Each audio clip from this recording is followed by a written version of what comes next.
કંઈક જાણવાની પ્રાપ્તિ. જ્ઞાન એટલે જાણવું, કંઈક નોલેજ પ્રાપ્ત થયું તમને. 7 દિવસમાં તમે રોજ એક પોઈન્ટ્સ પણ જાણી લેશો ને તો 7 પોઈન્ટ થયા. કેટલા? 7 મુદ્દાઓ. હવે આ 7 મુદ્દાઓ આપણા જીવનમાં ખાલી ભક્તિમાં જ અસર કરે એમ નથી. આ 7 મુદ્દાઓ આપણા પરિવારમાં પણ મદદરૂપ થાય. આ 7 મુદ્દાઓ આપણા બિઝનેસમાંય મદદરૂપ થાય. આ 7 મુદ્દાઓ આપણા સંસારના કાર્યોમાંય મદદરૂપ થાય. એક પોઈન્ટ જોજો તમે, એક વસ્તુ. એટલે જ્ઞાન જરૂરી છે. બીજો પોઈન્ટ જ્ઞાન છે. ભાગવતજી વાંચો ક્યારેક, એક પાને અથાગ જ્ઞાન ભર્યું છે, બહુ જ્ઞાન આપ્યું છે. અને એમાંથી એકાદું જ્ઞાન આપણા માટે કામ લાગી જાય તો જીવન કૃતાર્થો.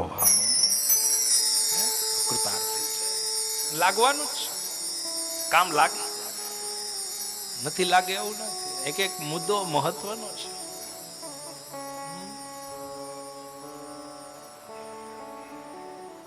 તો બીજો ફાયદો જ્ઞાન એટલે જાણકારી. બહુ જ્ઞાની બનાવીને મારે તમને કોઈને સાધુ નથી કરી દેવા, ખાલી જાણકારી. અને ત્રીજો સ્ટેપ, જ્ઞાન આવ્યા પછી આપણામાં સ્થિરતા આવી જાય. જીવનમાં સ્થિરતા લઈ આવે છે. આ ક્યારે મળે સ્થિરતા? આપણું જીવન સ્થિર નથી, બહુ અચલ છે, અસ્થિરમય જીવન છે. સ્થિરતા લઈ આવવા માટે જ્ઞાનની જરૂર પડે. જ્ઞાન આવ્યા પછી જીવન સ્થિર થઈ જાય. એવું ગીતામાં લખ્યું છે, જ્ઞાન આવ્યા પછી જીવન સ્થિર થાય.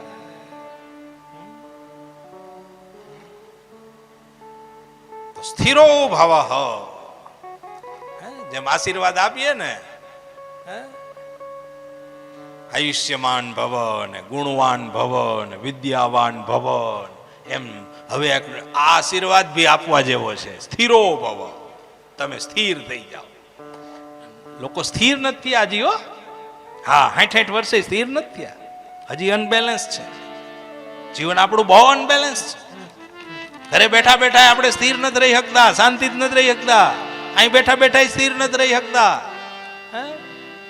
આપણે તો નથી રહી શકતા, પણ આપણું મન પણ નથી રહી શકતું. મન પણ બહુ અસ્થિર થઈ જાય. સ્થિરો ભવ, સ્થિર.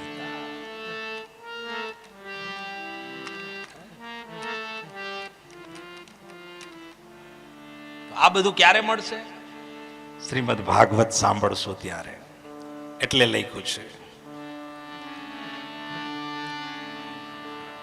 એક કડી તમારે ગાવાની છે. સતસંગ ભાગવતનો પુણ્યનો સાર છે.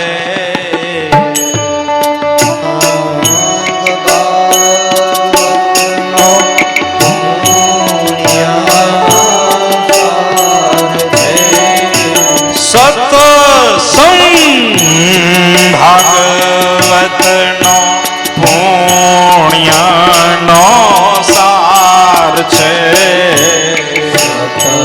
સતસંગ ભાગવતનો પુણ્યનો સાર છે.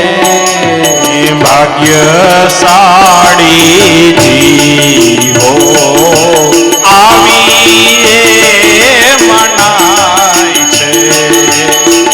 ભાગ્યશાળી જીવો આવીએ મનાય છે.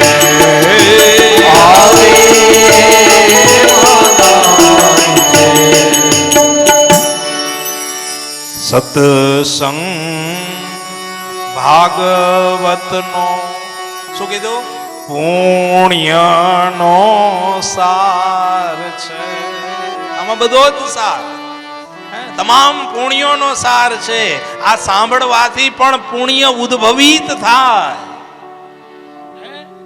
ખરેખર સાંભળવું જ જોઈએ, વારંવાર સાંભળવું જોઈએ, એકવાર નહીં, વારંવાર સાંભળશું ત્યારે તો આપણી આંખો થોડી ખુલશે, આમાંથી એ થોડી ખુલશે, હાવ તો ખુલે એવી જ નથી.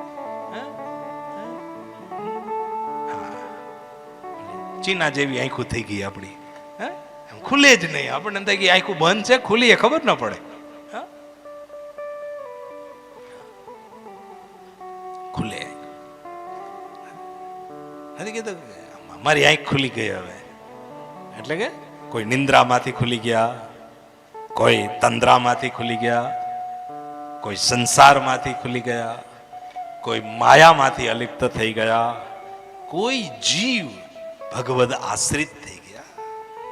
ઠાકોરજીના ચરણમાં જો તમારે જવું હોય તો હરિનું દ્વાર એટલે કે આ દ્વાર, આ રસ્તો, અને એના માટે ભક્તિ, જ્ઞાન, વૈરાગ્ય માત્ર ને માત્ર અહીંયા જ સંભવિત છે, આ શાસ્ત્રોમાં સંભવિત છે.